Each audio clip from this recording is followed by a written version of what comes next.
Hare Krishna Hare Hare Krishna Krishna Krishna Krishna Krishna Hare Hare Hare Hare Ram Hare Ram Hare Ram Hare Ram Ram Ram Ram Hare Hare. Hare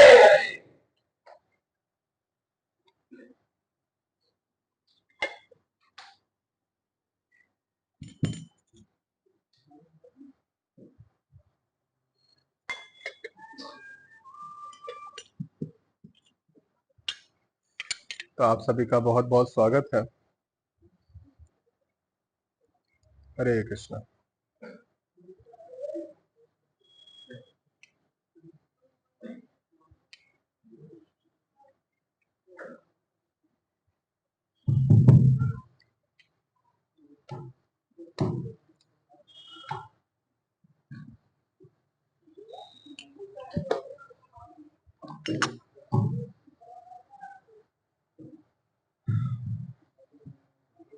thank you bro.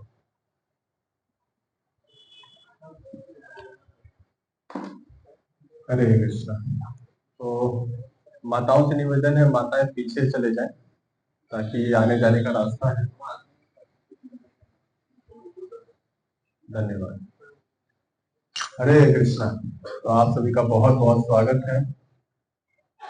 मूसलाधार बारिश चल रही है, रिमझिम बारिश चल रही है। सबको पार करते हुए आप यहाँ पे आए हैं, अपना कीमती समय यहाँ दे रहे हैं, तो इसके लिए आप लोग का बहुत ही धन्यवाद। हरे कृष्णा।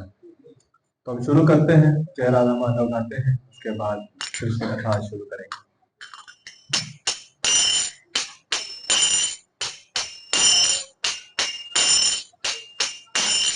जय राधा माधव कुंज बिहारी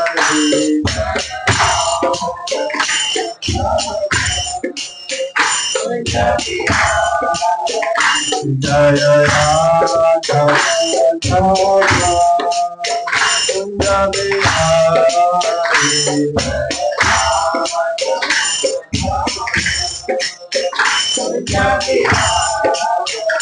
जय गोपी जन वल्लभा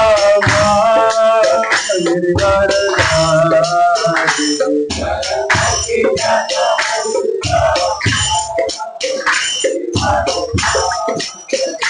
जय गोपी जन वल्लभा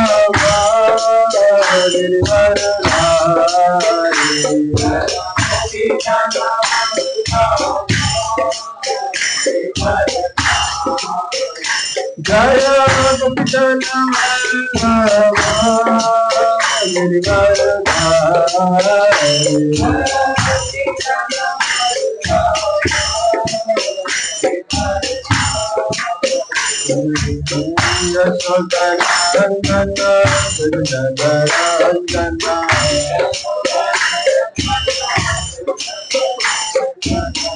Yashodanandan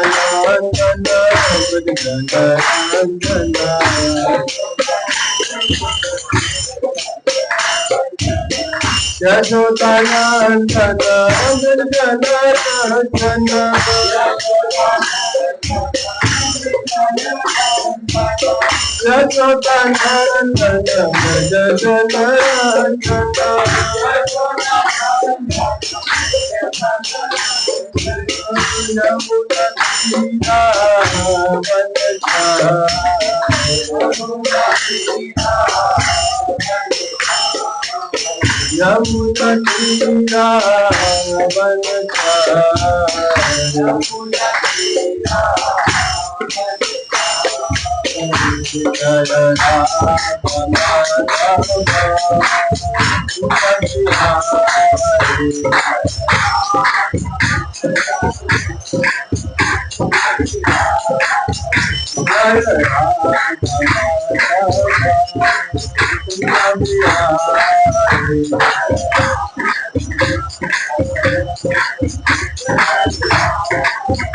Hare Krishna, Hare Krishna, Krishna Krishna, Hare Hare, Hare Rama, Hare Rama, Rama Rama, हरे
वासुदेवाय।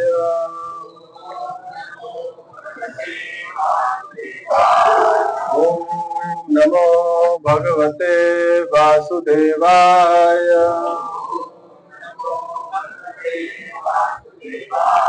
ओम नमो भगवते वासुदेवाय।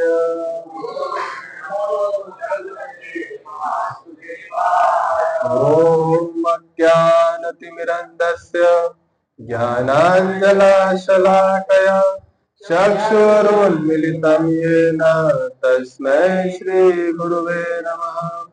श्रीचैतन्यमनोभीष्टं स्थापितं येन भूतले स्वयं रूप कदा मह्यं ददाति स्वपदान्तिकम्।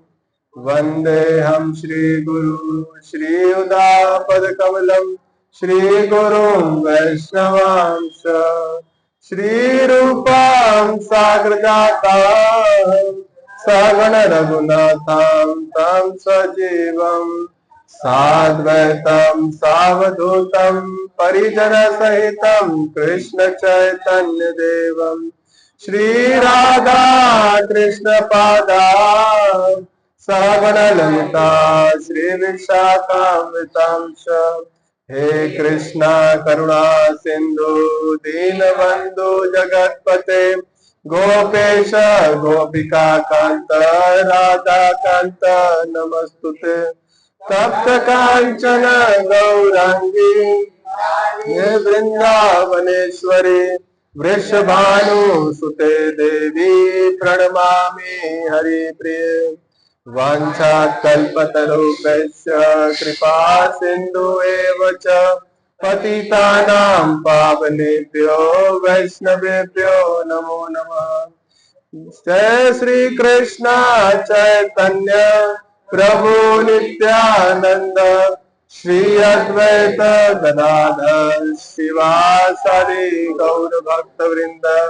हरे कृष्णा कृष्णा कृष्णा हरे हरे, हरे राम राम राम हरे हरे। हरे कृष्णा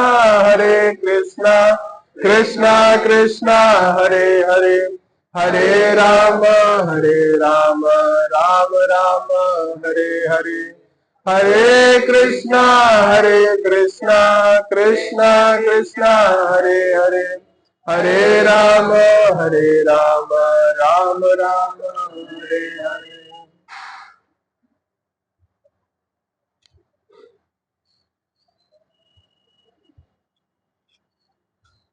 हरे कृष्णा। तो आप सभी का बहुत बहुत स्वागत है कृष्ण लीला और जो आज का जो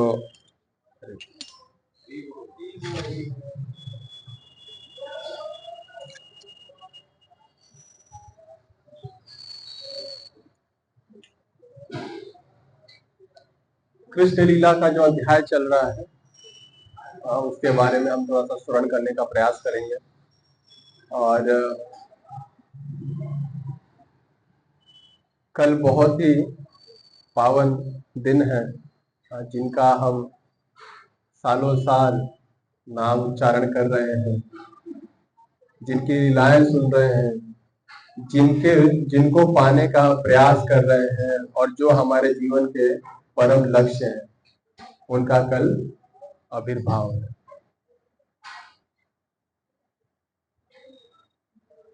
तो इसी संदर्भ में जैसे हमने पिछले हफ्ते देखा था बलराम जयंती, तो बलराम जयंती के क्लास से हमने एक चीज समझने का प्रयास किया कि बलराम जी जो है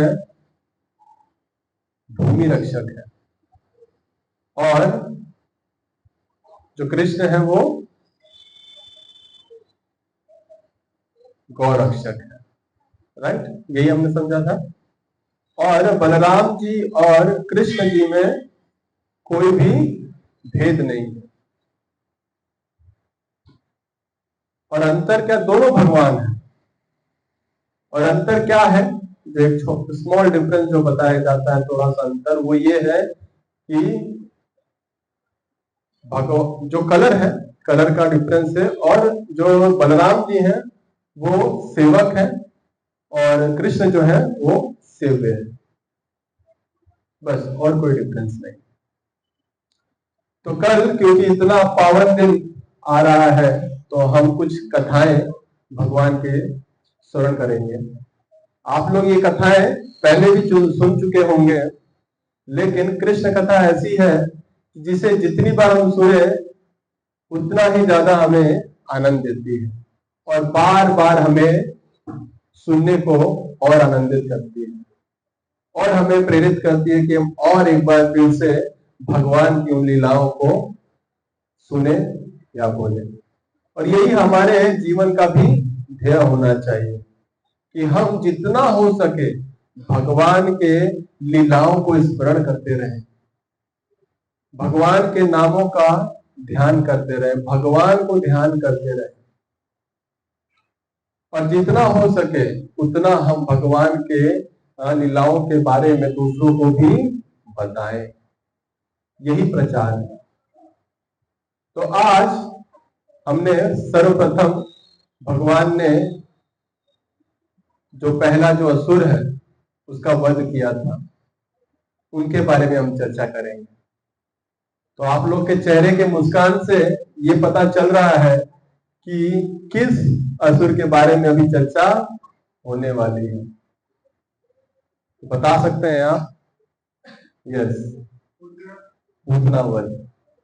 तो आज हम पूतना वध के बारे में थोड़ा सा सुनेंगे और कुछ जो भी उससे लेसन जो भी लेना हो लेने का प्रयास करेंगे। पूतना ये जो राक्षसी है वो भगवान को मारने के लिए आई थी। कालकूट जो विष है उसे अपने स्तनों पर लगाकर आई थी कि इस विष को जब कृष्ण पिएंगे, जब वो छोटा सा बालक पिएगा तो वो मर जाएगा। और ऐसे कार्य वो पहले भी बहुत बार कर चुकी है, बहुत से बालकों को इसी प्रकार हत्या कर चुकी है। तो इसका बैकग्राउंड जो है वो ऐसा आता है कि जो नंद महाराज हैं वो मिलने गए होते हैं वसुदेव जी से, और वहां से मिलकर वो वापस आ रहे होते हैं और वसुदेव जी ने बोला है कि आप जाइए, मुझे कुछ अच्छे संकेत दिख नहीं रहे हैं, तो थोड़ा सा आप ध्यान रखिएगा। ठीक है। वसुदेव जी नंद महाराज। तो जब नंद महाराज वापस लौट रहे हैं, उसी बीच कंस ने, जो ये असुर है पूतना, इसे तय किया है कि आप जाओ वृंदावन में और वहां पे जितने भी नन्हे बालक हैं उन सब की हत्या कर दो। तो क्योंकि पूतना को तो आदत है ऐसी हत्या करने में, और पहले भी वो कर चुकी है, तो बोली ये छोटे मोटे काम तो मेरे लिए बहुत इजी है, बहुत ही आपने छोटी सेवा हमको दी है, तो जैसी आपकी आज्ञा हम पूरी करेंगे। और उस आज्ञा का पालन करते हुए पूतना निकल जाती है। तो जो भगवान है, क्योंकि पहले ही नंद महाराज को पहले ही बोल दिया गया है कि कुछ अशुभ संकेत दिख रहे हैं, आप थोड़ा ध्यान रखिएगा। तो भक्त क्या करते हैं, नंद महाराज तो सर्वप्रथम प्रार्थना करने लग जाते हैं और भगवान को याद करने लग जाते हैं। तो पहला जो लेसन है वो यही है कि जब भी हमें ऐसा लगता है कि हमारे जीवन में कोई संकट है या संकट की घड़ी आ रही है या आने वाली है, तो हमें किसी और का चरण कमलों को पकड़ने की आवश्यकता नहीं, हमें केवल भगवान श्री कृष्ण के चरण कमलों की वंदना करने की आवश्यकता है, उनके चरण को ग्रहण करने की आवश्यकता है। तो वैसे ही नंद महाराज ने ये संकट आने पर उन्होंने स्वाभाविक चिंतन किया और वो प्रार्थना करने लग गए, क्योंकि भगवान के अलावा हमारे जीवन में कोई भी आश्रय नहीं है। और कोई भी अगर हम आश्रय लेने का प्रयास भी कर रहे हैं तो वो आश्रय टेम्परेरी रहता है, कुछ समय के लिए रहता है, और कुछ समय के बाद वो आश्रय खत्म हो जाता है। क्यों? क्योंकि यहाँ पे जो भी चीजें आपको दिखती हैं वो अशाश्वत है, कुछ समय के लिए है, कुछ समय तक रहेंगी और कुछ समय के बाद क्षीण हो जाएंगे। जैसे कि पिछली कक्षा में हमने उदाहरण दिया था कि जैसे कि मकान है या फिर कोई व्यक्ति है, तो उसकी एक लाइफ स्पैन है, एक अवधि है, तो उस समय तक ही आपका साथ दे पाएगा। जैसे अभी आप किसी प्रोडक्ट्स को खरीदते होंगे, किसी चीजों को, उसके पीछे हमने देखा है कि मैन्युफैक्चरिंग डेट और एक्सपायरी डेट लिखी रहती है। तो एक्सपायरी डेट बता देती है कि इस दिन के बाद अगर आप ये खाएंगे तो ये आपके ऊपर असर नहीं करेगी या फिर ये चीज खराब हो चुकी होगी। तो क्योंकि यहाँ पे, क्योंकि ये भौतिक जगत है और इस भौतिक जगत में हर एक वस्तु नश्वर है, अशाश्वत है, कुछ समय के लिए रहेगी और फिर बाद में खत्म हो जाएगी। तो हमें ऐसी वस्तुओं का सहारा नहीं लेना चाहिए। जो शाश्वत है और जो नश्वर नहीं है, हमें उनका सहारा लेना चाहिए, हमें उनके चरणों को पकड़ना चाहिए। तो इन्हीं को ध्यान करते हुए, क्योंकि संकट की घड़ी आई हुई है और जो नंद महाराज हैं वो भगवान को याद करते हुए आ रहे हैं, और वो याद कर रहे हैं कि किस प्रकार हमारे जीवन में अगर कोई भी ऐसी समस्याएं आती हैं तो हमें भगवान के नाम का जप करना चाहिए जोर जोर से, हरे कृष्णा कृष्णा कृष्णा हरे हरे, हरे राम राम राम हरे हरे। तो यहाँ पर भगवान नंद महाराज बहुत ज्यादा चिंतित होते हैं और भगवान के चरण कमलों को ध्यान करने लग जाते हैं। और यहाँ पर पूतना उसका जो प्लान है उस प्लान के अनुसार वो आ चुकी होती है, और आने के बाद जो उसका कार्य था उसको करने के लिए, क्योंकि पूतना एक राक्षसी है तो वो राक्षसी भेष में नहीं जा सकती है, क्योंकि लोग डरेंगे राक्षसों का। अगर आपने वेशभूषा देखा होगा तो बहुत ही भयानक रहता है, लाल लाल आंखें, काला शरीर, बाल ऐसे बिखरे हुए, और भस्म लगाए हुए, कुछ मीन्स कुछ गलत जो पाउडर वगैरह है वो लगाए हुए, या फिर शरीर से बहुत ही बदबू आते हुए, ऐसा उनका जो राक्षसों का दृष्टांत रहता है।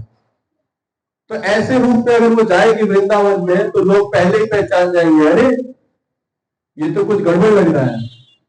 तो उसने क्या किया, अपने स्वरूप को चेंज कर दिया, बहुत सारा मेकअप किया उसने, राइट। और वो सब करने के बाद वो एक बहुत ही सुंदर स्त्री का रूप उसने धारण कर लिया। और कहा जाता है कि उसका वो जो रूप था वो इतना सुंदर था कि ऐसा लगता था कि जो भोली भाली गोपियां हैं वो सोच रही है कि वो हाथ में कमल पुष्प धारण किए वृंदावन में आई साक्षात लक्ष्मी जी है। जैसे आज जैसे जो भोले भाले भक्त है वो किसी भी बाहर भगवे धारी या फिर जो आजकल सो कॉल्ड गुरु या फिर साधु घूम रहे हैं, उनके वेशभूषा को देखकर आप समझेंगे कि ये भी गुरु जी हैं। और हम कहीं ना कहीं उनकी बातों में आकर शायद किसी गलत मार्ग को हम पकड़ सकते हैं या फिर सही दिशा हमें ना मिल पाए। तो हमें बहुत आवश्यक है कि हम सही गुरु को पहचाने, सही साधु को पहचाने और हम उनके बताए हुए पद को ही स्वीकारें और अपनाएं। तो यहाँ पे भोली भाली जो गोपियां हैं वो तो ये समझ बैठी है कि तो साक्षात लक्ष्मी जी हैं, और उन्होंने उनको अपने वृंदावन में आने से कोई रोक टोक, कोई कुछ बोलचाल नहीं की, कहा ठीक है। और वहीं वो अगर राक्षसी की भेष में आती तो शायद कुछ क्वेश्चन हो जाते हैं। और ये प्लान करते हुए जो राक्षसी है वो पूतना राक्षसी वो आगे बढ़ती जा रही है, और बढ़ते बढ़ते वो नंद महाराज के घर पर पहुंच रही है।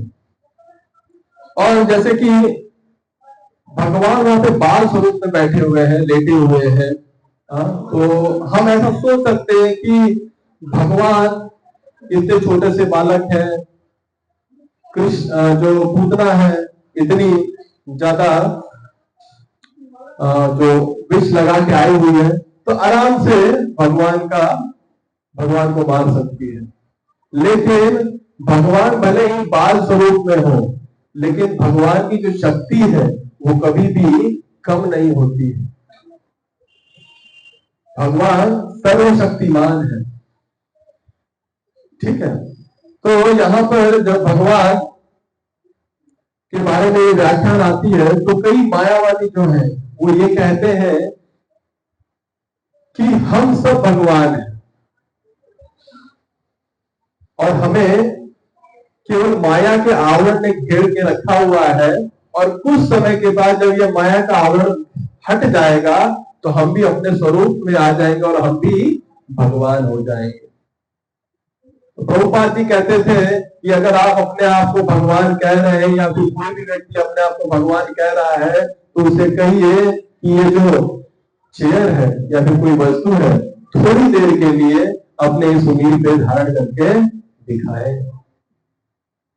हम जानते हैं कि ज्यादा देर तक नहीं कर पाएंगे, लेकिन हम जानते हैं कि भगवान ने गोवर्धन लीला में किस प्रकार 7 दिन 7 रात तक गोवर्धन पर्वत को अपनी छोटी सी उंगली पर धारण किए हुए।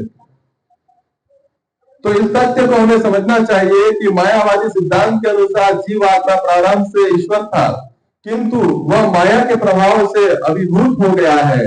अतः मायावादी मानते हैं कि इस समय वह ईश्वर नहीं है, किंतु माया का प्रभाव हटा लेने पर वह पूरा ईश्वर हो जाते हैं। यह सिद्धांत सूक्ष्म जीव आत्माओं पर लागू नहीं हो सकता। तो यह हमें ध्यान रखना चाहिए कि भगवान केवल एक ही है। कौन है वो? जोर से बोलिए, और जोर से बोलिए, यस, भगवान अस्तु स्वयं। तो जैसे कहा गया है कि जब पूतना उस घर में प्रवेश करती है, सबने इजाजत दी थी, किसी को कोई डर भय नहीं, क्योंकि अच्छा सा स्वरूप बना के आई है। और यशोदा मैया ने भी जब देखा तो उन्होंने भी मना नहीं किया, और पूतना अंदर घुसते ही जो कृष्ण है, जो लेटे हुए कृष्ण है, उन्हें अपने गोदी में उन्हें उठा दिया। अब जिस मकसद से वो आए हुए हैं उसे वो पूरा करने वाले हैं। कंस ने आदेश दिया है कि आपको इन्हें विष देकर मार देना है, और पूतना ने उन्हें उठाया और उसे स्तनपान करवाने के लिए उन्हें अपने गोद में उठा लिया। और जैसे ही उन्होंने अपने गोद में उठाया, कृष्णा ने अपनी आंखें बंद कर ली। तो बहुत सारी जगहों पे अलग अलग उल्लेख है कि कृष्णा ने अपनी आंखें क्यों बंद कर ली। अभी तक खोली हुई थी, लेकिन जैसे ही पूतना ने उसे उठाने की कोशिश की तो कृष्ण ने अपनी आंखों को बंद कर दिया। तो हम एक एक थोड़ा सा समझने का प्रयास करेंगे कि क्यों कृष्णा ने अपनी आंखें बंद कर दी। तो पहला जो बताया जाता है कि कुछ का कहना है कि कृष्ण ने इसलिए आंखें बंद कर ली क्योंकि उसे पूतना का मुंह नहीं देखना था। ठीक है, जिसने अनेक बालकों का वध किया गया था। होता है ना, कोई कुछ गलत काम करता है तो बोलते हैं मुंह मत दिखाना अपना। अब सामने आ गया है तो हम ही अपना आंख बंद कर देते हैं। तो यहाँ पे भगवान वो बता रहे हैं क्योंकि पुत्र ने इतने बच्चों की हत्या की थी, इस वजह से भगवान उन्हें देखना नहीं चाहते थे। ऐसा हमारे जीवन में भी होता है। हम बहुत अच्छी भक्ति कर रहे हैं, अच्छा करने का प्रयास कर रहे हैं, माला जप कर रहे हैं, लेकिन भक्तों की निंदाएं कर रहे हैं, भक्तों के बारे में गलत सोच रहे हैं। तो उस समय क्या होता है? भगवान हमें नहीं देखते हैं, वो अपनी आंखों को बंद कर लेते हैं। तो अगर आप चाहते हैं कि कृष्ण आपको देखें, अपनी खुली हुई आंखों से देखें, तो हमें ऐसे कार्यों को नहीं करना चाहिए। दूसरा बताते हैं कि अन्यों का कहना है कि उसे अंदर से कुछ अद्वितीय बातें ज्ञात हो रही थी, और उसे विश्वास दिलाने के लिए कि उन्होंने अपनी आंखें बंद कर ली जिससे वो भयभीत ना हो। इतने पर भी उसे दूसरे लोग इस व्याख्यान करते हैं, कृष्ण का अवतार असुरों का वध करने और भक्तों की रक्षा करने के लिए होता है। मतलब कि पूतना को भी अंदर से एहसास हो रहा था कि कुछ तो लग रहा है कि ये बालक आम बालक जैसा नहीं लग रहा है। तो इसका एहसास उन्हें ना हो, क्योंकि अगर वो कृष्ण की आंखों को देख लेगी तो पक्का शायद अपने जिस कार्य के लिए आई है उस कार्य को ना कर पाए। तो भगवान ने उसको भी रोकने के लिए अपनी आंखों को बंद कर दिया कि जो भय इनके हृदय में आ रहा है, अगर ये भय आ जाएगा तो ये अपने कार्य को करेंगे नहीं, और ये जो लीला मुझे दिखानी है वो लीला वो नहीं पाएगी। तो दूसरा कारण, पहला कारण क्या था? जोर से बोलिए, मुंह नहीं देखना चाहते। दूसरा, हाँ जी, यस। तीसरा, तो कृष्ण का अवतार असुरों का वध करने हेतु होता है। परित्राणाय साधूनाम, तो हमेशा भगवान जब इस धराधाम पे उतरते हैं, जो भी असुर हैं उनको मारने के लिए और साधुओं को दर्शन देने के लिए। तो कहा गया है, जैसा कि भगवत गीता में कहा गया है, परित्राणाय साधुनाम विनाशाय चतुष्कृताम। इस प्रकार उन्होंने जिस प्रथम असुर का वध करना था वो एक स्त्री थी। ये भी प्रॉब्लम हो गई कि एक तो बाल ऊपर से जो मारने आया है वो भी स्त्री है, तो कैसे हम अपनी आंखें खुले रह सकते हैं। तो एक ये भी कारण था कि वो अपनी आंखों को बंद रख रहे थे। वैदिक नियमों के अनुसार स्त्री, ब्राह्मण, गाय या बालक का वध करना वर्जित है, किंतु कृष्ण को बाध्य होकर पूतना का वध करना पड़ा, और चूंकि स्त्री वध शास्त्रोचित नहीं है, इसलिए कृष्ण के पास आंखें बंद करने के अतिरिक्त अन्य कोई चारा न था। राइट, थर्ड रीजन की क्योंकि वो एक स्त्री थी, इसलिए भी उनको आंखें बंद करनी पड़ी, क्योंकि शास्त्रों में लिखा गया है गाय, बालक, स्त्री और ब्राह्मण, इनकी हत्या नहीं की जाती। एक दूसरी व्याख्या यह भी है कि कृष्ण ने इसलिए आंखें बंद कर ली क्योंकि वो पूतना को मात्र अपनी धाय के रूप में देख रहे थे। धाय यानी कि धाय मतलब दाई मां, राइट। तो हम देखते हैं कि 7 प्रकार की माताएं होती हैं। बता सकते हैं आप लोग कौन कौन? यस, दाई मां, गौ माता, पृथ्वी, दाई मां वही हो गए, राजमाता और गुरु मां और गाय, गाय गाय माता, हम बोलते हैं ना गौ माता। तो ये 7 माताएं, ठीक है। तो कृष्ण ने इसलिए आंखें बंद कर ली क्योंकि वो पूतना का मात्र अपने धाय के रूप के मान रहे थे।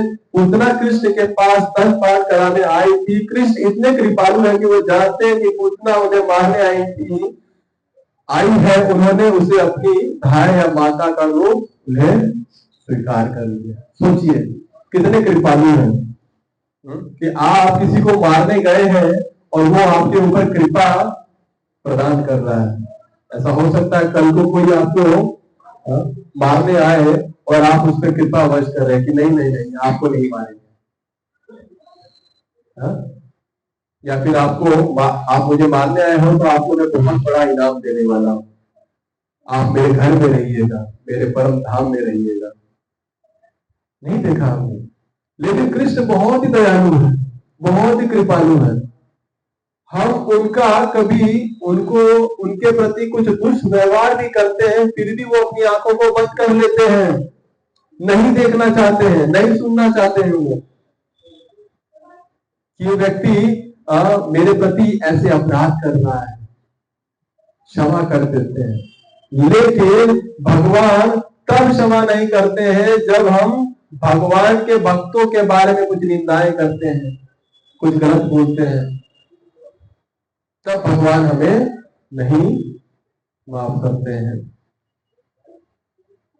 तो फिर पूतना ने अपने गोद में लिया, कृष्णा ने अपनी आंखों को बंद किया और उनका स्तनपान करने लग गया।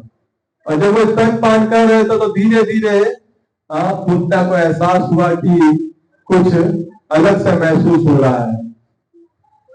ये स्तनपान, क्योंकि वो विष ऐसा था कि उसको जस्ट छूते ही जो सामान्य बालक थे वो मर जाते थे, लेकिन जैसे ही कृष्ण ने स्तनपान किया तो पूतना को ऐसा लगा कि कुछ और खींचा जा रहा है।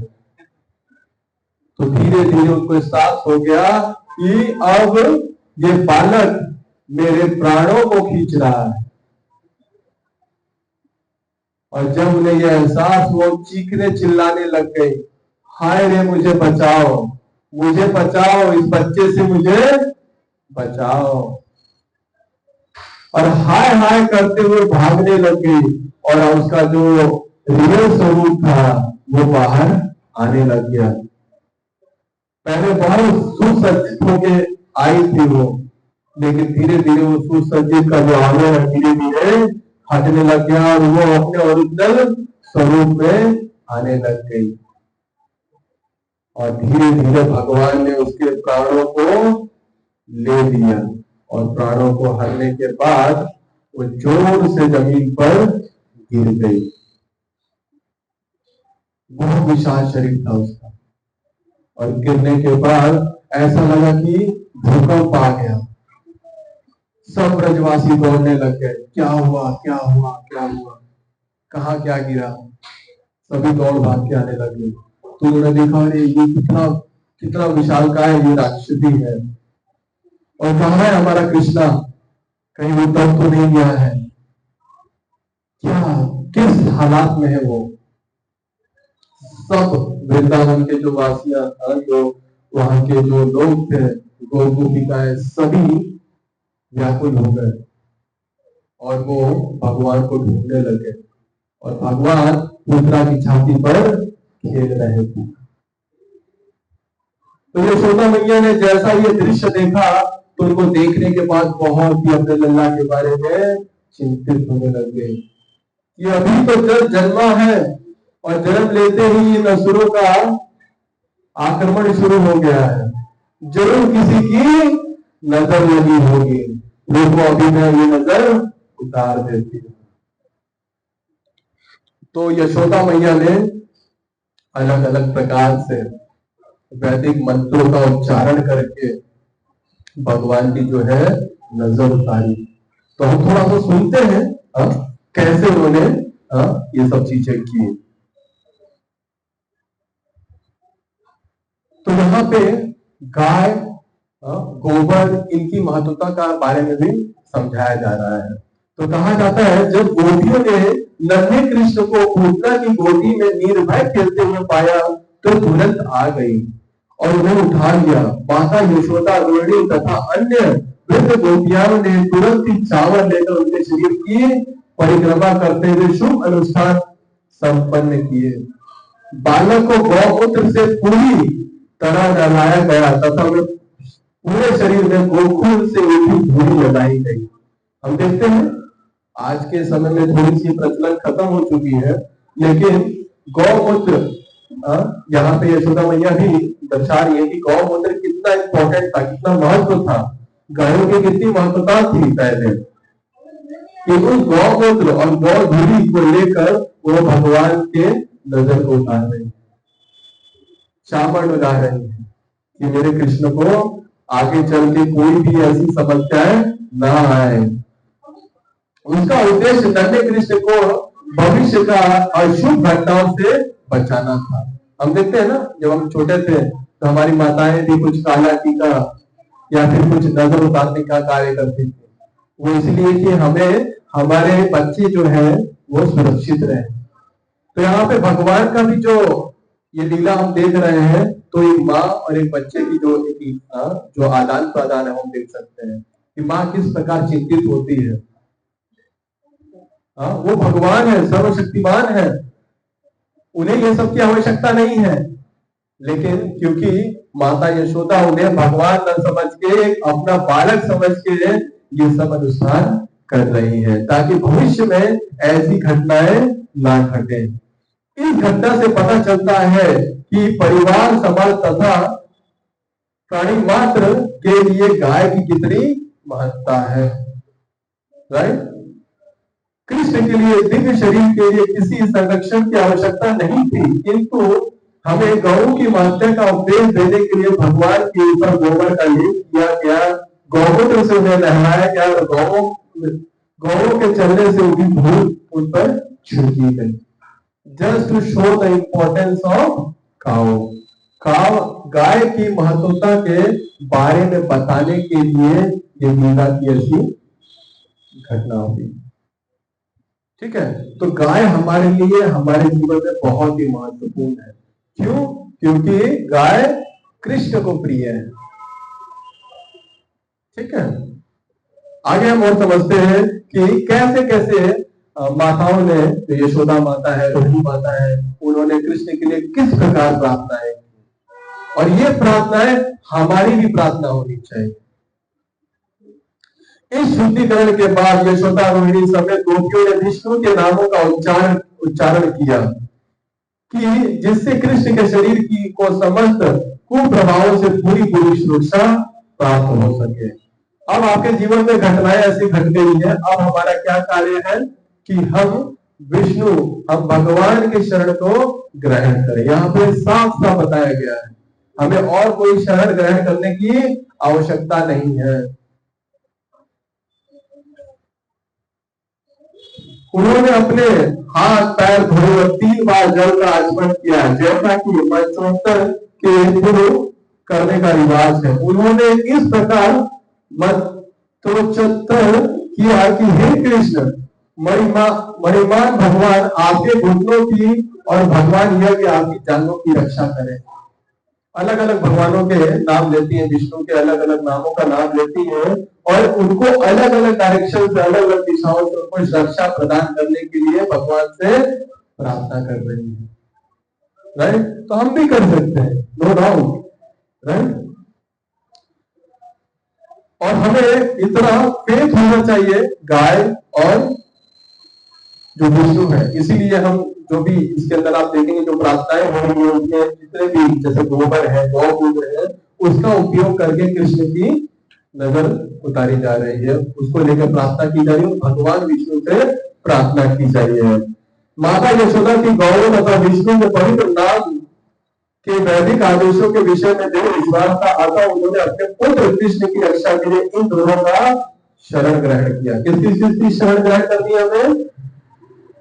गौओं की और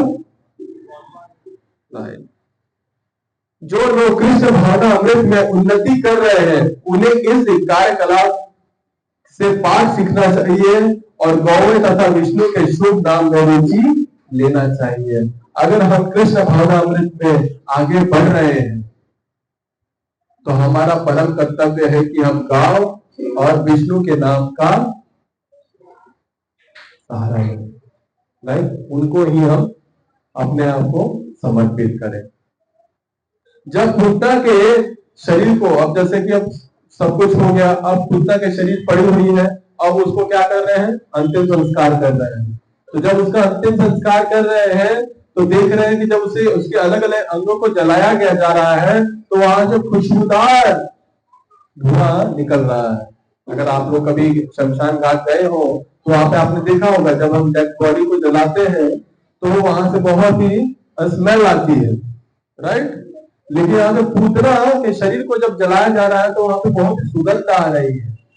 और उसका कारण क्या है? क्योंकि उसको भगवान कृष्ण ने स्पर्श कर दिया था। तो भगवान कृष्ण जिसको भी स्पर्श कर देंगे वहां से खुशबू आने लग जाती है। अब यहाँ पे हम देख सकते हैं कि किस प्रकार भगवान के प्रति ऐसा एक कह सकते हैं अपराध है, या फिर भगवान के प्रति ऐसा दुष्व्यवहार कर रही थी पूतना, फिर भी भगवान कितने कृपालु है कि उनके ऊपर ऐसी दया की कि उन्हें अपने धाम में जगह दे दी। जो कोई उनको मारने के उद्देश्य से आ रहा है उनको भी भगवान ने उन्हें अपने धाम में जगह दे दी। तो कहा जाता है कि कृष्ण चेतना में की गई इतनी सी दिव्य सेवा भी जाने अनजाने में कृष्ण की थोड़ी सी भी सेवा की गई बड़ा लाभप्रद है।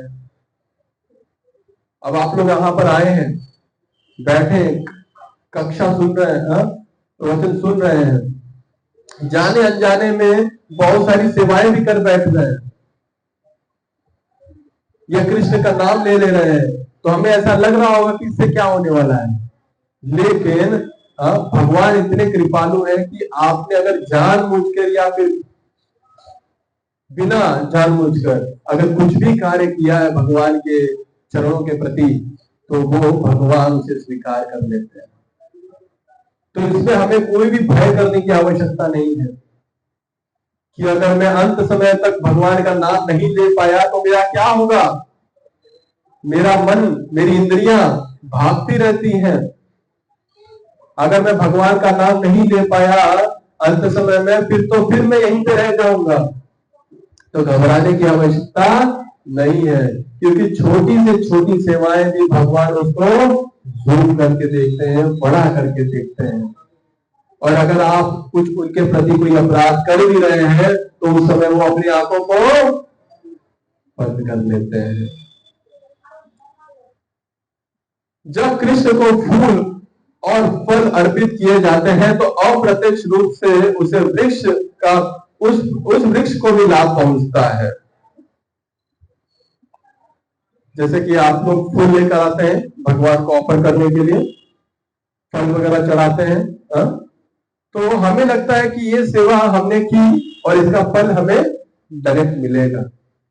लेकिन ये जो फूल है, ये जिस बाग से आया है, उस बाग में जहां पे लगा है ये फूल या फल, उनको भी मिलने वाला है। जो वहां से लेकर आ रहा है उनको भी मिलने वाला है, क्योंकि उन्हीं के माध्यम से वो चलता चलता हुआ भगवान के चरणों में आके अर्पित हुआ है। तो सोचिए कितना सौभाग्य है। हमें ऐसा लग रहा है जैसे आज अभी मंदिर को सजाया जाएगा कुछ देर में, तो भक्त फूलों की लड़ियां बना रहे हैं, अलग अलग मालाएं गूंथ रहे हैं। तो हमें ऐसा लग सकता है कि ठीक है, हम ये नहीं दूसरी सेवा करेंगे, या फिर इस सेवा में क्या मिलने वाला है, कुछ अच्छा इंपॉर्टेंट सेवा हमें बताइए, डायरेक्ट जो भगवान से कनेक्शन हो। नहीं, अगर आपने ये भी सेवा कर ली तो समझ जाइए कि ये जितने इस चेन में जो लोग आए हैं, जैसे कि फूल लेने के लिए हमने क्या क्या किया, हम फूल मंडी गए, फूल मंडी में माली ने क्या किया, बाग बगीचे में गया, वहां से उसने फूल उगाए, लेकर आए, फिर गाड़ी में बैठ गया। तो ये सबको लाभ होने वाला है इस प्रोसेस में। समझ रहे हैं आप लोग? यस। अब पूतना इतनी सौभाग्यशाली कैसे हो गए? ऐसा होने के बाद कैसे पूतना इतनी सौभाग्यशाली हो गई, तो उसको भी हम समझते हैं। और पूतना इतनी सौभाग्यशाली थी कि कृष्ण बालक रूप में उनकी गोद में खेले। सोचिए, वो तो उनको मारने के उद्देश्य से आई थी, लेकिन सोचिए भगवान इतने कृपालु है कि भगवान उनकी गोद में खेल रहे थे। हम प्रयास कर रहे हैं, हम सोच रहे हैं कि कभी हम भगवान का दर्शन कर पाएंगे, भगवान का सही से नाम उच्चारण कर पाएंगे, लेकिन स्वयं भगवान उनकी गोद में खेल रहे हैं। दूसरा, कृष्ण के वे चरण कमलों जो ऋषियों तथा भक्तों द्वारा आराध्य है, पूतना के शरीर पर पड़े हुए हैं। जिन चरण कमलों की हम रोज वंदना कर रहे हैं, वो जो पैर है वो भगवान के शरीर पे चल रहे हैं। सोचिए कितनी सौभाग्यशाली है पूतना। तीसरा, लोग श्री कृष्ण की पूजा करके भोजन की भेंट चढ़ाते हैं, किंतु उन्होंने तो पूतना के शरीर से स्वतः दुग्ध पान किया। हम कुछ बनाते हैं, माताएं जैसे बनाते हैं कोई प्रसाद, भोग बनाते हैं भगवान के लिए, फिर जाके ऑफर करते हैं। लेकिन यहाँ तो भगवान स्वयं उनका दूध पान कर रहे हैं। कितनी सौभाग्यशाली है। तो सोचिए पूतना जैसी राक्षसी जो उनको उनकी हत्या करने के लिए आई थी, उसका ये है, तो जो कोई अगर निष्ठा पूर्वक भगवान की सेवा कर रहा है, सेवा करने का प्रयास कर रहा है, तो उसको कौन सी गति मिलेगी? राइट? तो अब जो बुद्धिमान व्यक्ति यहां पर दिमाग लगा सकता है कि अगर पूतना को इतना कुछ करने के बाद भी इतना सौभाग्य है उसके पास, तो अगर हम जरा सी भी सेवा भगवान के चरण कमलों में कर दे तो हमारा कितना बड़ा उद्धार हो जाएगा। इसलिए भक्तगण प्रार्थना करते हैं कि यदि पूतना जैसी शत्रुणी केवल दूध पिलाकर इतना लाभ प्राप्त कर सकती है, तो फिर प्रेम तथा स्नेह से कृष्ण की पूजा से प्राप्त होने वाले लाभ का अनुमान भला कौन लगा सकता है।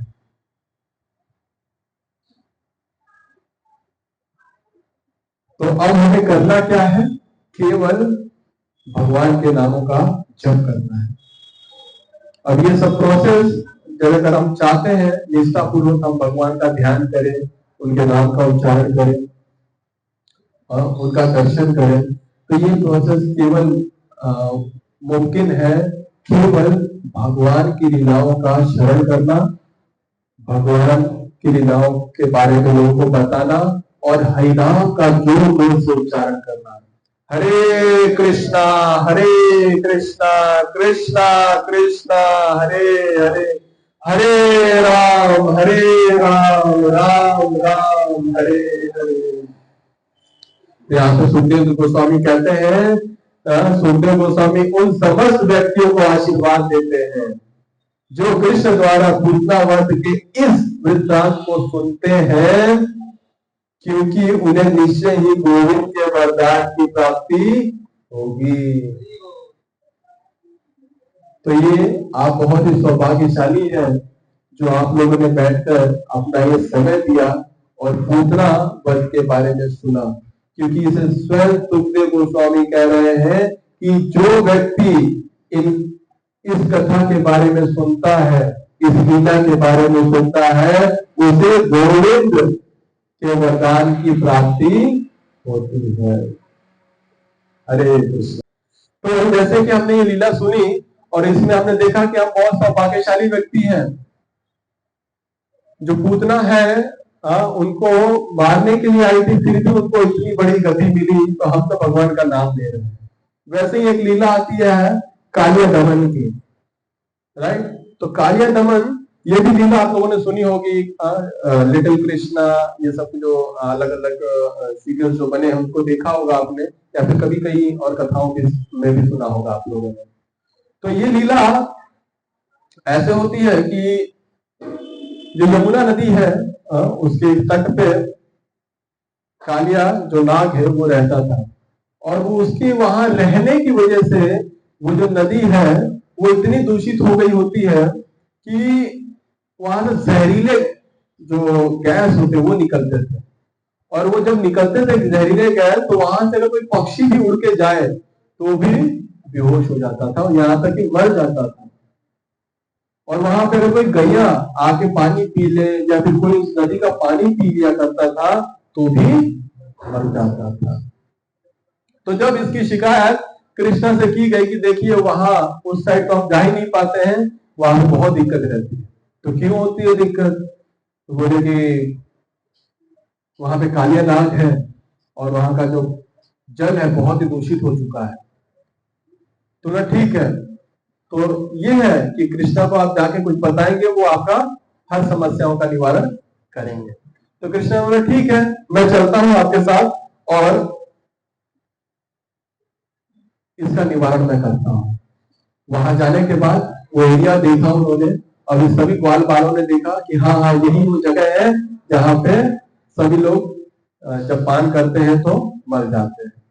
तो कृष्णा ने पेड़ पे चढ़े और उस पेड़ पे चढ़ने के बाद वो वहां से कूद गए नदी के अंदर, और जैसे ही वो वहां पे कूदे तो इतने जोर का वहां पे ब्लास्ट हुआ, मतलब कूदे तो ऐसे पानी में हलचल आ गई, उन्होंने जोर जोर से पानी को हिलाया कि कालिया को समझ में आ गया कि खून तो आ गया है, और कुछ कोई कोई बहुत बड़ा बलवान व्यक्ति आया है, लेकिन फिर भी क्या है, मैं इधर का राजा हूं, मुझे तो देखना होगा कौन मेरे इधर आया है, चलो चेक करता हूं। और फिर कालिया वहां से निकलकर आ गए और कृष्ण को उन्होंने आमने सामने देखा। और यहाँ पे जो गोपाल है थोड़े से डरे सहमे हैं, क्योंकि वो पहला जानते थे कि यहाँ पे जो भी गया है मरा ही है, लेकिन उनको कृष्ण में भरोसा है क्योंकि कृष्ण ने बहुत ऐसे बड़े बड़े कार्य किए हैं। तो कृष्ण जरूर कुछ ना कुछ अच्छा उपाय करके आएंगे, लेकिन अंदर से एक भयभीत थी क्योंकि उस जगह के बारे में पता था। तो जैसे उन्होंने देखा कि वहां पर कालिया वो आ चुका है कृष्ण के सामने, कृष्ण और कालिया आमने सामने हैं और दोनों के बीच में युद्ध शुरू होता है। और कालिया नाग ने क्या किया, उन्होंने अपने जो उनका जो कुंडल है, कुंडली जो मारते हैं सांप, उस कुंडली को उन्होंने उस कुंडली से कृष्ण को घेर लिया, पकड़ लिया, जोर से जकड़ लिया। अब कृष्ण वहां पे अपने आप को छुड़ाने की कोशिश कर रहे हैं। अब सोचिए कैसा दृश्य होगा, जिसपे हमको सबसे ज्यादा भरोसा है, जिनको हमने बोला कि हाँ कृष्णा ही हमारा ये उपाय निकाल सकते हैं, और वही व्यक्ति वहां पे जाके फंस चुका है और निकलने का प्रयास कर रहे हैं। तो यहाँ पे सभी को बात बहुत ज्यादा चिंतित हो गए कि अब क्या करेंगे, अब क्या होगा, कुछ हो पाएगा कि नहीं, कि कृष्ण अब नहीं रहेंगे हमारे साथ, ऐसा तक सोचने लग गए। और जैसे ही आसपास के गांवों में ये सब पता चलता है तो माताएं सब दौड़ के आने लगी, गोपियां दौड़ के आने लगी, हाय हमारा कृष्णा, हमने सुना है कि कालिया ने उनको जकड़ लिया है। तो सभी दौड़ते भागते हुए आ रही हैं, और कैसे उसका विवरण कैसा किया है थोड़ा साथ बोलते हैं।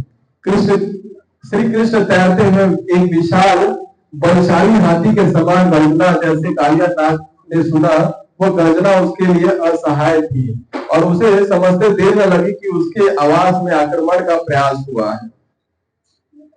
कृष्ण को उस स्थिति में देखकर वे अत्यंत भयभीत होकर भूमि पर गिर पड़े। इतने बॉल वाला चक्कर खा के इमेजिन कर ही नहीं सकते थे कृष्ण को कोई पकड़ सकता, और वो हमारा इतना लाडला दुलारा प्यारा बच्चा है, उसको कैसे पकड़ लिया और उसके बिना कैसे जीवित रहेंगे, ये सोच के सभी बेहोश होने लगे, गोपियां सब चिंतित होने लग गए। और यहाँ पर जो बलराम जी हैं वो बहुत खुश हो रहे हैं, जब सबकी हालत देख रहे हैं कि ये देखो कितना चिंता कर रहा है, हा? इसको पता नहीं है कृष्ण तो बस एक्टिंग कर रहे हो, बस उनका नाटक चल रहा है, थोड़ी देर बाद देखो क्या क्या करते हो। तो कृष्ण केवल बलराम थे जो वहां पे बहुत मुस्कुरा रहे थे, क्योंकि बलराम जी को आदत है थोड़ा ट्रांसीडेंटल एंजाइटी देने के लिए, जो हमने पिछले लेक्चर में देखा था, उनको बहुत आनंद आता था। ट्रांसीडेंटल एंजाइटी कैसा बलराम जी ज्यादातर देते हैं। तो कैसा रहता है ट्रांसीडेंटल एंजाइटी, क्या होता है वो बताता हूँ आपको। जैसे कि शिल प्रभुपाद जी ने अपने शिष्यों को बोला कि मुझे नहीं पता, मुझे 2 महीने में चैतन्य चरितामृत पूरा प्रिंट होके चाहिए। तो सभी बहुत परेशान हो गए कि 2 महीने इतना कम समय कैसे हो पाएगा इतना बड़ा कार्य। तो बोले मुझे नहीं पता, ये तो चाहिए। और भक्त जो है वो जुड़ गए सेवाओं में, और ये जो चिंतन थी कि कैसे करें, कैसे हो पाएगा, क्या क्या प्लानिंग करनी है, हो पाएगा कि नहीं हो पाएगा, नहीं हो पाएगा तो क्या सोचेंगे प्रभुपाद। तो ये इस प्रकार की चिंता को क्या कहते हैं, ट्रांसीडेंटल एंजाइटी। कई बार हमें बोला जाता है कि रथ यात्रा करना है, रथ यात्रा करने के लिए बहुत सारा मैनेजमेंट करना पड़ता है, बहुत सारी सेवाएं करनी पड़ती है। तो चिंताएं चलती है कि सारा कुछ ठीक चल रहा है कि नहीं, सब कुछ ठीक से होगा कि नहीं। कल कृष्ण जन्माष्टमी है, तो अभी चिंताएं चल रही जन्माष्टमी के लिए कि हमने जिनको बुलाया वो लोग आएंगे कि नहीं, मैंने सभी को बता दिया कि नहीं, जो भी मेरे जान पहचान वाले हैं। आने के बाद हम उनका ठीक से स्वागत कर पाएंगे कि नहीं, उनको हम अच्छे से दर्शन दे पाएंगे कि नहीं, दिला पाएंगे कि नहीं, उनका अच्छे से वो लोग भगवान का अभिषेक कर पाएंगे कि नहीं। तो इसे ट्रांसीडेंटल एंजाइटी है। तो बलराम जी इसमें बहुत आनंद लेते हैं इन सब चीजों में। तो वो खड़े होके केवल हंस रहे थे। तो ये सब सोच रहे थे कि अगर कृष्ण को कुछ हो जाता है तो हम क्या करेंगे जीकर। अभी तक हमारे मन में तो ऐसा नहीं हुआ होगा कि शायद कृष्ण हमारे जीवन से चले जाए तो हमारा क्या होगा, रहे या ना रहे क्या है, हमको अपनी पढ़ाई करनी है, जॉब करनी है, या घर में सेवा करनी है, और उसके बाद बूढ़े हो जाएंगे, मर जाएंगे, यही है। लेकिन जो वृंदावन की वासियां हैं वो सोच रहे हैं कि अगर कृष्ण को कुछ हो गया और इनके प्राण चले गए तो हमारा क्या होगा। तो चैतन्य जो शिष्टाष्टकम है उसमें चैतन्य महाप्रभु कहते हैं कि ये तीनों लोग शून्य प्रतीत होने लगते हैं। श्री चैतन्य महाप्रभु ने भी कहा कि कृष्ण के बिना उन्हें तीनों लोग शून्य प्रतीत होते रहते हैं। कृष्ण भावनामृत की यह चरम अवस्था है। वृंदावन में लगभग समस्त वासी कृष्ण के लिए सर्वाधिक प्यार रखते थे। कृष्ण अगर आपके जीवन में नहीं है तो आपको सही में जीवन में शून्य लगना चाहिए, कुछ है ही नहीं जीवन में। आपके पास सब कुछ है लेकिन कृष्ण नहीं है, यानी कि आपके पास कुछ भी नहीं है। और आपके पास कुछ भी नहीं है, कृष्ण है आपके साथ, आपके पास सब कुछ है। ये आपने उदाहरण देखा होगा महाभारत में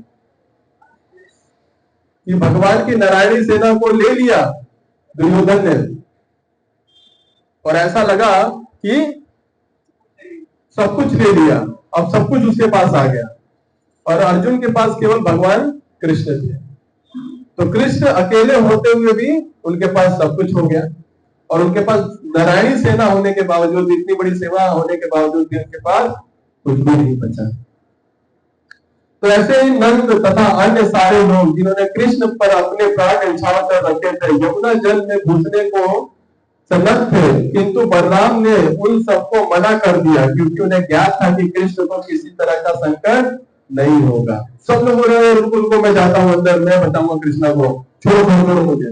होता ना, देखते हो जब हमारा ही बच्चा कहीं कुछ मुश्किल में पड़ जाए, हमारे परिजन जब मुश्किल में पड़ जाते हैं, जिससे हमें इतना स्नेह होता है तो हम भागने लग जाते हैं कि कुछ भी हो जाए, मेरी अपने प्राणों की कोई चिंता नहीं है, लेकिन वो व्यक्ति बचना चाहिए। तो बलराम जी तो जानते थे, तो बलराम रुको, वहीं पे रुको, कुछ नहीं होगा, मुझे पता है, सब थोड़ा रुको, फिर देखते हैं क्या क्या होता है। देखो कृष्णा क्या क्या करते थोड़ी देर, क्योंकि आनंद ले रहे हैं बलराम जी। बलराम जी चाहे तो वो खुद भी कुछ बहुत कुछ कर सकते थे, लेकिन वो आनंद ले रहे हैं इस जोर के। और जब कुंडली, जब कालिया ने इतनी बड़ी कुंडली बांध के रखी थी कृष्ण की तरफ, अब कृष्ण ने क्या कहा कि बहुत परेशान हो गए, सब मूर्छित होकर गिरते जा रहे हैं, ऐसा लग रहा है। यशोदा मैया आई, उन्होंने देखते ही बोला हाय मेरा कृष्णा, वो तो बेहोश हो गई। अब बोली कि अब मैं इसके बिना जीवित कैसे रहूंगी, और मृत अवस्था में चली गई। लोग वो सारी कहानियां सुनने लग गए कृष्ण की, जो भी उनके पास टाइम से कृष्ण के, ये देखो कृष्ण ने क्या क्या चोरी की थी, कैसे ऊपर में विमोहन मिला हुआ था, ये वो नहीं। यशोदा मैया कुछ समझ में नहीं आ रहा, सब छोड़ो, मैंने तो देख लिया कृष्ण मेरा गया, अब कुछ कोई काम का रहा नहीं। अब मेरा जो जीवन है किसी काम का रहा नहीं, अब मैं मेरा जीवित रहने का कोई मतलब नहीं है। कुछ उनके ऊपर असर नहीं कर रही है कृष्ण की लीला। तो अब कृष्णा ने भी देख लिया, अब चलो मम्मी का याद होगा तो थोड़ा सा तो कुछ करना पड़ेगा। तो उन्होंने अब धीरे धीरे उस कुंडली में थोड़ा सा जोर लगाना चालू किया, और जैसे ही उन्होंने जोर लगाया तो अब कालिया को भी समझ में आया कि यार कुछ तो भी मेरे हाथ से छूटता जा रहा है, और उन्होंने जोर से ऐसे धक्का लगा और वो कुंडली से बाहर आ गए। अब क्या, अब तो शामत थी कालिया की। अब कालिया के उन्होंने बहुत मारा और उनके फन पे चढ़ गए, और फन पे चढ़ के जो 100 फन थे उनके ऊपर नृत्य करने लग गए। और नृत्य जब कर रहे थे तो पहले कालिया विष निकाल रहा था बाहर, और इतने लात पड़ी कि विष के बाद अब खून निकालने लग गया, विष खत्म हो चुका था। और जब उसे पता चला कि अब थोड़ी देर बाद इसकी मृत्यु निश्चित है, अब वो प्रार्थना करे भी तो करे क्या, लेकिन हमारी प्रार्थना में जितनी दम नहीं है उससे ज्यादा भगवान के भक्तों की प्रार्थनाओं में दम। इसीलिए हम लोग कहते हैं कि कृपया करके हमारे लिए प्रार्थना कीजिए। तो उसी समय नाग पत्नियों को पता चला कि हमारे जो पति है कालिया, उनका बहुत बुरा हाल हो गया है, और चल के हम भगवान के चरणों में वंदना करते हैं ताकि वो उन्हें छोड़ दे। और कालिया पत्नी, जो नाग पत्नी थी, वो सभी वहां पे दौड़ते हुए आई, और उन्होंने हाथ जोड़कर भगवान के सामने प्रार्थनाएं शुरू कर। आइए हम तो वो प्रार्थनाएं करते हैं, सुनते हैं ध्यान से, हमें क्या प्रार्थना करना चाहिए भगवान से। एक्चुअली क्या रहता है, हम सभी भगवान के पास जाते हैं, दर्शन करते हैं, लेकिन प्रार्थना करते समय हम क्या मांगते हैं, भगवान धन दे दीजिए, सुंदरी दे दीजिए, कोई अच्छा जन्म दे दीजिए, अच्छे परिवार में दे दीजिए, बहुत बेकार परिवार मिला मुझे। लेकिन ये सब को छोड़ के हमें क्या प्रार्थना करना चाहिए, ये नागपत्नियों से सीखेंगे। तो नागपत्नियां क्या कह रही हैं, हे भगवान आप समदर्शी हैं, आपके लिए अपने पुत्रों, मित्रों और शत्रुओं में कोई भी अंतर नहीं है। अतः आपने कालिया को जो दंड दिया है वह सर्वथा अनुकूल है। हे स्वामी, आप दुष्टों के संहार के लिए इस जगत में अवतरित हुए हैं, क्योंकि आप परम सत्य हैं। अतः आपकी कृपा तथा दंड में कोई अंतर नहीं है। यानी कि भगवान अगर आपको आशीर्वाद दे रहे हैं और दंड दे रहे हैं, उसमें कोई भेद नहीं है, वो भी कृपा ही है। अतः हम सोचते हैं कि कालिया को दिया गया देखने में दंड लगने वाला यह दंड वस्तुतः कोई वरदान है। जैसे कि अगर आए भगवान, अगर साक्षात आए आपके पास और दो तीन किसी को स्लैप दे दे, थप्पड़ मार दे, तो आप क्या कहेंगे? अरे क्या आप आए और मारने ही लग गए? सौभाग्यशाली है कि भगवान ने आपको छुआ, राइट? तो उसी प्रकार नागपत्ते कह रही है कि ऐसे देखने में लग सकता है कि इनके सिर पे, पग पे इतने लात मारे गए हैं, लेकिन ये तो सौभाग्य की बात है, क्योंकि इस चरण कमलों की कई ऋषि जो है बहुत इनसे प्रार्थना कर रहे हैं, तपस्या कर रहे हैं, लेकिन उनको भी ये सौभाग्य प्राप्त नहीं हुआ है। लेकिन कुछ तो बात है जो कि ये दंड दिख रहा है, लेकिन ये दंड नहीं है, ये कालिया का सौभाग्य है। यह आपके दंड को आपकी परम कृपा समझती है, क्योंकि जब आप किसी को दंड देते हैं तो उसका अर्थ यह लगाया जाता है कि उसके पाप कर्मों का फल समूल नष्ट हो गया है। कई भक्तों के जीवन में ऐसा होता है, अभी तक सब कुछ अच्छा चल रहा है, हमने उन्हें बोला ये लीजिए हरिनाम कीजिए, हरिनाम करने लग जाते हैं, उनके जीवन में उथल पुथल मचने लग जाता है, कहते ये क्या मंत्र दिले गोसाई कि पागल हो गए हम तो, जिंदगी में भूचाल आ गया है, एक के बाद एक समस्याएं आते जा रही है। तो यहाँ पे आचार्य बता रहे हैं कि वो जो समस्याएं है वो कुछ नहीं है, जितने भी आपके पाप कर्म है वो सब करते चले जा रहे हैं। ये स्पष्ट है कि काले नाग के शरीर में प्रकट यह तुच्छ प्राणी समस्त प्रकार के पापों से पूरित हो चुका होगा, अन्यथा उसे पाप का शरीर क्यों प्राप्त होता?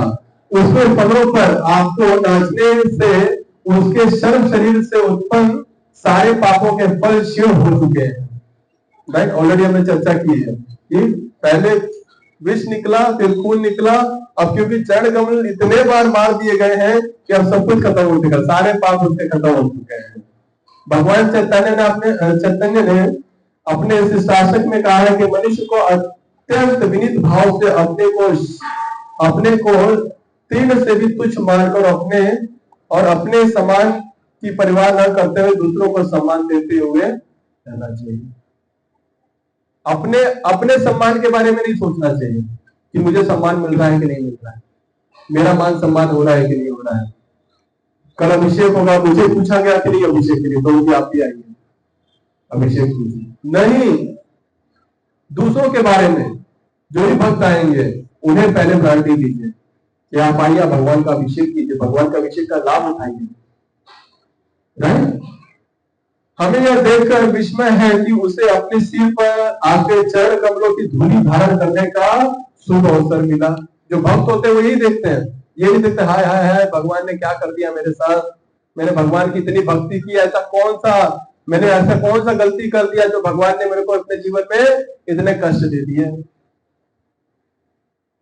राइट, तो यहाँ पे ये भी बताते हैं कि जो पुनर्जन्म होता है, मतलब कि जो हमारा पिछला जन्म होता है, उसके भी जो पाप कर्म होते हैं, कालिया को उसकी वजह से ये जो है शरीर प्राप्त हुआ था, लेकिन वो सब कुछ अब खत्म हो चुके हैं क्योंकि भगवान के चरण कमल उसके सिर पे पड़ चुके हैं, सब पाप कर्म उसके नष्ट हो चुके हैं। तो इसी प्रकार अगर हम ये सब प्रार्थनाएं हमें करनी चाहिए भगवान को, नहीं कि पूछना चाहिए कि भगवान आपने बहुत दुख दिए, ये हमारे ही बोए हुए बीज है, हमारे किए गए हैं, लेकिन भगवान एक बार हमारे जीवन में जब आ जाते हैं तो हमें उनको उसी प्रकार स्वीकार करना चाहिए।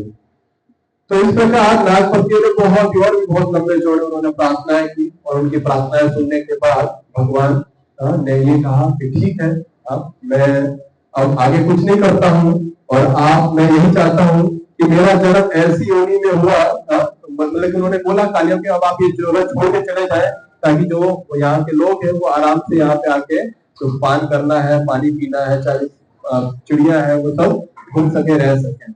तो कालिया ने बोला ठीक है, अब मैं यहाँ से जा रहा हूँ, अब मैं यहाँ पे नहीं रहूंगा। और जाते जाते क्या कह रहे हैं कालिया कि मेरा जन्म ऐसी योनि में हुआ है कि मैं तमोगुण के कारण स्वभाव से क्रोधित और ईर्ष्यालु हूँ। ये सब हमारे बारे में बताया जा रहा है। हाँ, कालिया अपने बारे में नहीं बता रहा है, ध्यान दीजिएगा, ये हमारा ही ऐसा स्वभाव है। आप भली भांति जानते हैं कि प्राकृतिक स्वभाव को त्याग पाना कितना कठिन है। यद्यपि इस स्वभाव के कारण ही जीव एक शरीर से दूसरे शरीर में देहांतर रहता है। भगवत गीता में कहा गया है कि भौतिक प्रकृति के चंगुल से छुटकारा पाना अति कठिन है, किंतु यदि मनुष्य भगवान श्री कृष्ण की शरण में चला जाता है तो प्रकृति के गुणों को उस पर कोई प्रभाव नहीं पड़ता है।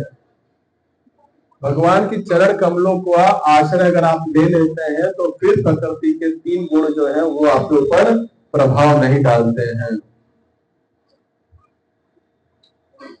और भगवान के जैसे उन्होंने ये बोला तो भगवान ने उन्होंने आदेश दिया कि तुम तुरंत इस स्थान को छोड़कर सागर में चले जाओ, अब इसमें तनिक भी विलंब न लगे। तुम अपने साथ अपनी पत्नियां, पुत्र, अपनी संपत्ति ले जा सकते हो। अब तुम यमुना के जल को दूषित न करता, जिससे इसके निर्मल जल को निर्वाध होकर हमारे गांव तथा ग्वालपाल पी सके। अब ये आप लोगों ने कालिया दमन सुना, इस प्रकार कालिया का भी उद्धार हो गया। चरण कमल कैसे पड़े कालिया के सिर पे, पहले विष फिर खून और उसके बाद आशीर्वाद प्राप्त हुआ। अब इस लीला को सुनने का क्या फायदा हुआ? जो कोई कालिया दमन की इस कथा को सुनता है उसे सर्पों के ईर्ष्यालु कर्मों से डरने की कोई आवश्यकता नहीं रहेगी। भगवान ने यह भी उद्घोष किया है कि यदि कोई इस कालिया झील में स्नान करता है जहां मैंने तथा मेरे ग्वालपालों ने स्नान किया है, या यदि कोई एक दिन उपवास रखकर इसके झील से पितरों का तर्पण करता है तो वह सारे पापों के फलों से मुक्त हो जाएगा। भगवान ने कालिया को भी आश्वासन दिया, तुम जहां पर गरुड़ के भय से भाग कर आए थे, क्योंकि वह समुद्र के निकटवर्ती सुंदर भूमि पर तुम्हारा भक्षण करना चाहता था, अब तुम्हारे सिर पर मेरे चरण कमलों के चिन्ह देखकर गरुड़ तुमसे कोई शत्रुता नहीं करेगा। पहला क्या बताया कि जो भी जहां पे भी ये लीला हुई है उस झील में अगर कोई जाके स्नान करता है तो उसे भगवान का प्रेम प्राप्त होता है। और दूसरा, अगर वो उपवास करके अपने पितरों को वो जल है वहां का जो जल अगर अर्पण करता है तो उससे उसको लाभ प्राप्त होता है। और भगवान ने ये भी आश्वासन दिया कि अब आप चिंता मत करो, क्योंकि मेरे जो चरण के निशान है वो आपके सिर पे हो चुका है, तो अब आपको गरुड़ भी परेशान नहीं करेगा, क्योंकि वो जब आपको देखेगा तो वो अपने भगवान के चिन्हों को देखकर आप पे कभी भी आक्रमण नहीं करेगा।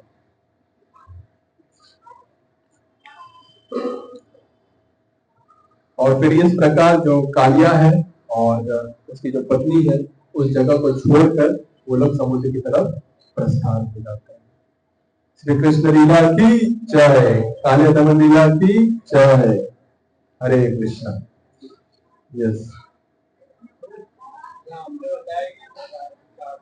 माइक लीजिए तो। हरे कृष्ण। प्रभु, जैसे आपने बताया कि ठीक है, कालिया नृत्य किया था, जैसे वृंदावन जाते हैं तो वृक्ष है, भगवान ने बट वो झील नहीं रहता, उसके पीछे कहानी नहीं है।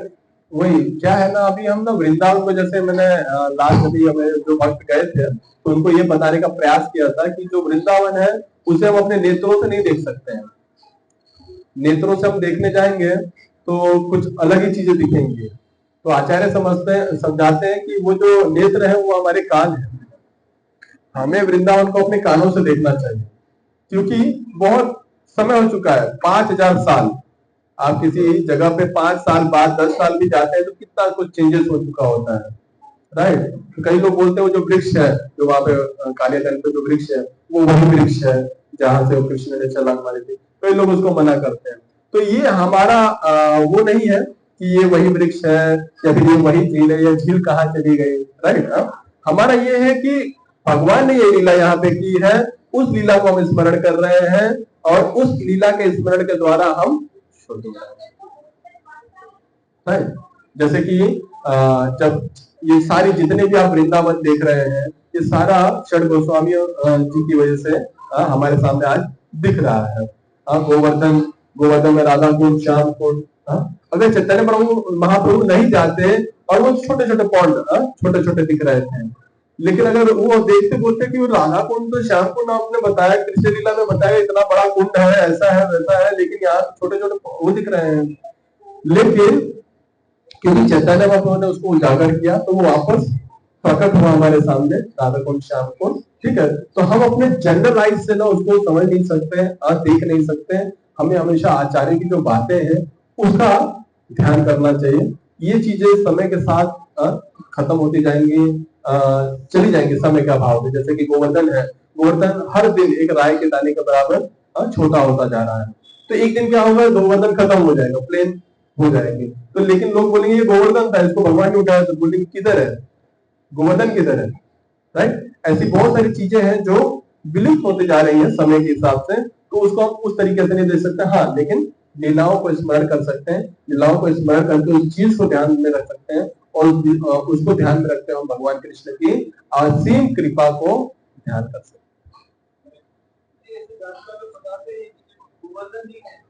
गोवर्धन जी वहां पर जो है वो कृष्ण भगवान के समय से है, यमुना जी जो है वो कृष्ण भगवान के समय से, और ऑब्वियसली ब्रज रज जो है भगवान श्री कृष्ण के समय से है। बाकी चीजें मतलब समय के साथ विलुप्त हुई, हुई और अभी भी मतलब मॉडर्नाइजेशन चल ही रहा है, तो ये चेंज होते रहेगा, लेकिन ये तीन चीजें काफी समय मतलब हमेशा रहेगी। यस, और किसी का कोई प्रश्न?